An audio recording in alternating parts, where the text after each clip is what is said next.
Good morning, students. This is KK Bhatt here. Today, once again, I am with the lesson chapter 3, his first flight. Dear students, in the previous video, I have taught 3 part of this lesson. Today, I am going to complete the lesson. It means today I am going to complete the last paragraph of this lesson. So, see here the last paragraph. I hope. See page number 36, the last paragraph of 35-36. So today I am going to explain page number 35 of chapter 3, his first flight. So see here, in the previous video you learned well the whole story. Today I am completing the lesson. So see here the first line of the last paragraph of chapter 3. His parents and his brothers and sister had landed on this green plodding ahead of him. What the writer said here? The writers, you know well that his parents, his brother and sister, everyone just want to train seagull. That is why by the approach of his mother, seagull understand how to fly, but finally they want to teach him how to swim because he is afraid to swim. So his parents just want to tell him how to swim. तो उसको तैरना सिखाना चाह रहे थे. तो वो क्या करते हैं, his parents, his brother, his sister, everyone just sat behind him on a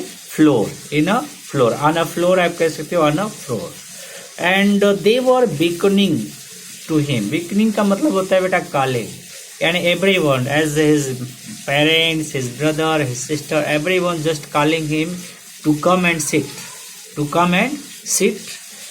on the water. Why are they calling loudly? Because they want to teach him how to swim. He dropped his leg. जब उन्होंने उनको बुलाया, seagull को call किया, तो seagull वहां आता है. He dropped his leg to stand on the green sea. यानी जो ग्रीन सी है उस पानी पर वो खड़े होने का प्रयास करता है. He tried to stand on the green sea. But what he found? क्या वो से मिलता है? His leg sank into it. He found that his leg sank into it. मतलब उसके जो पैर हैं वो पानी में डूबने लगते हैं. His leg sank into it. उसके पैर जो है उस पानी में डूबने लगते हैं. He screamed with fright. Fright means fear आप कह सकते हो. ठीक है. तो वो मतलब अचानक जब उसके पैर पानी में डूबने लगते हैं तो he suddenly cry with fear. अचानक वो डर से चिल्लाता है. Suddenly cry with fear. अचानक वो डर से चिल्लाता है. And attempted to rise again, flapping his wings. And he tried to move his wing so that he can fly from the water. तो क्या करता है वो, जब अचानक वो डर जाता है, चिल्लाने लगता है, फिर वो क्या करता है, अपने पंखों को फड़फड़ाने की कोशिश करता है. ताकि वो आसानी से उड़ सके, उस पानी से बाहर निकल सके. But he was tired and weak. But he was too tired that he can't able to give motion to his wings. मतलब आप कह सकते हो कितना वो थका हुआ था, कितना वो कमजोर था कि वो अपने पंखों को मोशन नहीं, गति नहीं दे पा रहा था. With hunger, why he was unable to give motion to his wings? Because he was hungry. वो भूखा था. And he could not rise. Exhausted by the strange exercise. वो उठ नहीं सका. दूसरी चीज वो exhaust हो गया था, completely tired हो चुका था by the strange exercise. जो भी एक्सरसाइज उसने किया है, जो मूवमेंट उसने किया है, जो फ्लाइंग की एक्सरसाइज उसने किया है, उस एक्सरसाइज कारण वो कंप्लीटली क्या हो गया था, बिल्कुल थक गया था. He has no energy, he was completely tired, मतलब without energy. That is why he can't able to fly again from the water. And finally, what he found that? He found that his leg just going to sank and sank. वो डूबते जा रहे हैं, कोई just sink, उसके पैर डूबते ही जा रहे हैं. But he was tired and weak with hunger and he could not rise exhausted by the strange exercise. His feet sank into the green sea. What's happened? जब वो उड़ नहीं पा रहा, बाहर नहीं निकल पा रहा है, तो क्या होता है, उसके जो पैर हैं वो पानी में डूबते ही जा रहे हैं. And then his belly touched it. अचानक उसका जो वैली का मतलब क्या कह सकते हो, वैली में जानते हो आप क्या होता है, अबैंडमेंट बोलते हैं, ठीक है, क्या बोलते हो, एब्डोमेन बोलते हो या स्टमक बोलते हो. अचानक जो उसका पेट होता है वो पानी से टकराता है. तो वही कह रहा है कि his feet sank into the green sea and then his belly touched it. और तभी उसका जो उसके पैर पानी के अंदर जाने लगते हैं और फिर उसका जो पेट होता है वो पानी की सतह से टकराता है. And he sank no further. वो पाते हैं कि भी तो आगे डूब ही नहीं रहा है, सिर्फ उसके पैर डूब रहे हैं. उसका जब पेट पानी से टच करता है तो वो तैरने लगता है. His feet he was floating on it. यानी कि वो पाते हैं कि भी वो तो पानी पर तैर रहा है, यानी डूब नहीं रहा. तो इससे क्या है, उसका जो कॉन्फिडेंस लेवल है वो वापस आ जाता है, रिगेन कर लेता है. And around him his family was screaming. और उसके चारों तरफ उसके परिवार वाले आ जाते हैं, वो चिल्लाते हैं, जोर जोर से आवाज़ निकालते हैं, फ्रेसिंग उसकी प्रशंसा करते हैं, ठीक है. एंड देयर बिग्स were offering his scrap of dog fish. Dog fish means a type of sea fish. और उसके जो उन लोगों के चोंच में क्या है, मछली के टुकड़े हैं, और वो भूखा है तो सारे लोग इकट्ठे होकर के उसको खाना, उसके अपने चोंच से उसको फिश को खिला रहा है.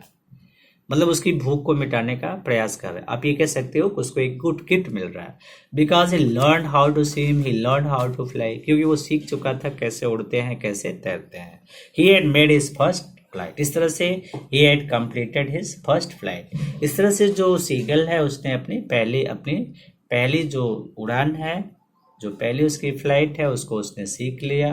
ही learn how to swim, he learn how to fly. I hope it is clear to all. That is your lesson. I hope you learned more about this lesson. Now we are going to discuss on the exercise. We are going to just I am going to explain the question. I hope you are able to write the answer with the help of the lesson. See here the first question. Why was the young seagull afraid to fly? It's a very easy question. आप बता सकते हो कि भाई seagull जो है क्यों डर रहा था.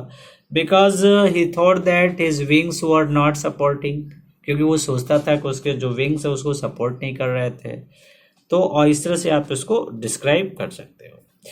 और इसी में दूसरा क्वेश्चन है, do you think all young birds are afraid to make their first flight or some are bird more timid then other. तो इसको that is your own imagining question. तो आप लिख सकते हो कि in the beginning every birds, मतलब जितने भी पक्षी होते हैं, every bird just afraid to fly. भी स्टार्टिंग में जितने भी पक्षी होते हैं सभी डरते हैं. हम और आप कोई भी हो, जब पहली बार कोई काम करने जाते हो तो डरते हो, ठीक है. तो almost every bird were afraid to fly. फिर आप क्या कह रहे हो, are some bird some timid then other, क्या कुछ. तो that is all depend on your imagination. आप लिख सकते हो कि ऐसा आप I can't say like that. क्योंकि आप देखते हो कि घोंसले में कोई पक्षी होता है, कोई तोता होता है, तो उसकी माँ जब आती है तो उसी में वो पंख फड़फड़ाने लगता है, यानी वहीं से उड़ने का वो प्रयास करता रहता है. कुछ ऐसे होते हैं जो डर के बैठ जाते हैं, जो हिम्मत नहीं करते लाइक सीगल. तो मतलब एक मिक्सअप आंसर आपका हो सकता है. अगला है, do you think human baby also find it challenge to take his first step. ये सब बहुत ईजी है भी कि ह्यूमन बेबी का जो बच्चा होता है, जो छोटा सा बच्चा जो क्रॉलिंग करना सीखता है, उसको जब आप खड़ा करते हो तो डरता है. आप ऐसे मान लो आप फिंगर से उसको सपोर्ट करते हो, वो खड़ा हो जाता है, ठीक है. तो जब वो खड़ा हो जाता है तो क्या होता है, बताओ. फिर आप वो आपकी फिंगर पकड़ के चलता है 1-2 स्टेप, लेकिन जब आप फिंगर हटा लेते हो तो उसके पैर हिलने लगते हैं, वो कभी कभी बैठ जाता है, अब बैठ के क्रॉलिंग करना शुरू कर देता है. इस तरह से 1 बार 2 बार 3 बार जब बच्चे को हम बार बार कोशिश करते हैं तो उसके अंदर कॉन्फिडेंस आता है. जब कॉन्फिडेंस आता है तो वो समझ जाता है बच्चा कि भाई he can able to walk. तो 1 कदम, 2 कदम, 4 कदम, 10 कदम, फिर धीरे धीरे 2-4 कदम बढ़ाते बढ़ाते वो अपने कदम को आगे बढ़ाता है और ये लर्न हाउ टू वॉक, और वो सीख जाता है कैसे चला जाएगा। Now see here the second question. The sight of the food maddened him. What does this suggest? अब देखो बेटा, जो भोजन का जो दृश्य था उसको पागल बना देता है। ये क्या सुझाव देता है? भी देखो, it suggested that food is the most essential thing for a living creature. यानी जो इतने भी लिविंग क्रिएचर है सबके लिए फूड जो होता है वो सबसे एसेंशियल ऑब्जेक्ट होता है। A hungry man can do anything. तो it was the food that forced the seagull to take risk. ये भोजन ही था जिसने सीगल को फोर्स किया रिस्क लेने के लिए। एंड फाइनली ही जम्प्ड, ठीक है, from there to take food. तो food is the basic need, a hungry man can do anything, as same as with seagull also happened. अब आप थर्ड क्वेश्चन देखो। There were beckoning to him, वे लोग उसको बुला रहे थे। Why did the seagull's father and mother threatened him and cazoke him to fly? ठीक है, उड़ने के लिए कैजोक करना मतलब पुचकारना होता है, उसको अप्रिशिएट किया। तो आप लिख सकते हो the young seagull was afraid to fly. The rest of his brother and sister learned how to fly.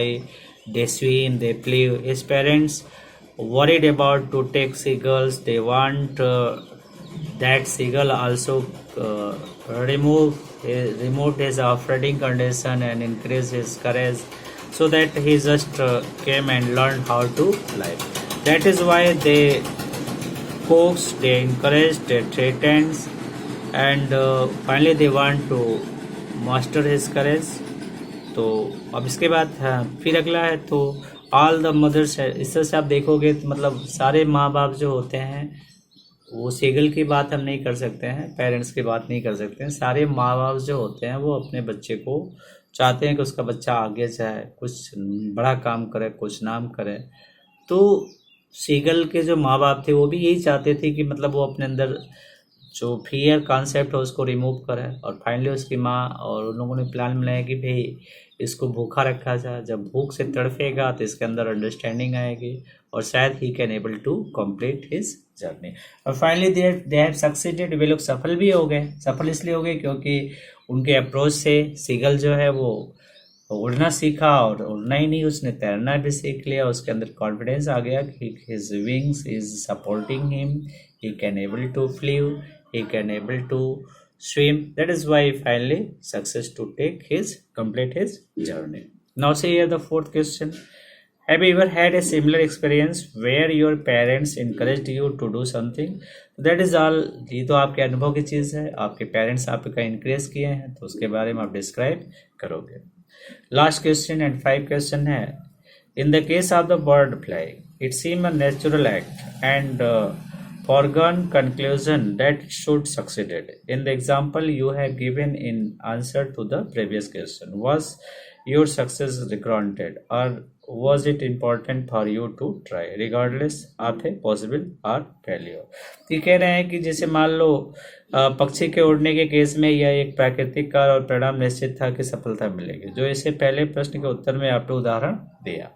क्या सफलता की गारंटी थी अथवा आपका कोशिश करना महत्वपूर्ण था? असफलता की संभावना की परवाह न करते हुए हमें आगे बढ़ना चाहिए। देखो इट इज वेरी गुड। हमारे पास क्या है? वर्क इज वर्शिप, कर्म ही पूजा है। कर्मण्येवाधिकारस्ते मा फलेषु कदाचन। भगवान कृष्ण ने गीता में भी कहा है कि कर्मण्येवाधिकारस्ते मा फलेषु कदाचन, हमें कर्म करने का अधिकार है, फल का अधिकार नहीं है।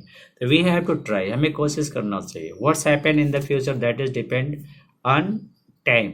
भविष्य में क्या होने वाला है ये तो समय पर निर्भर है, हमें पता नहीं अगले क्षण क्या होने वाला है।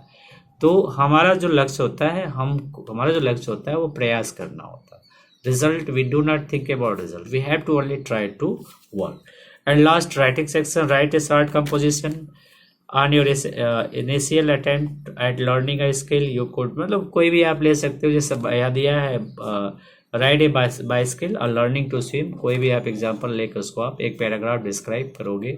आप ये बताओगे कि मतलब आपने साइकिल चलाना किस एज में शुरू किया, कैसे आपने सीखा, और कहानी आपकी ह्यूमरस होना चाहिए, थोड़ा सा उसमें कहते हैं ना, थोड़ा सा इंटरेस्टिंग कहानी आप बनाओ, 1 या 2 पैराग्राफ में अपने मैटर को आप डिस्क्राइब करोगे।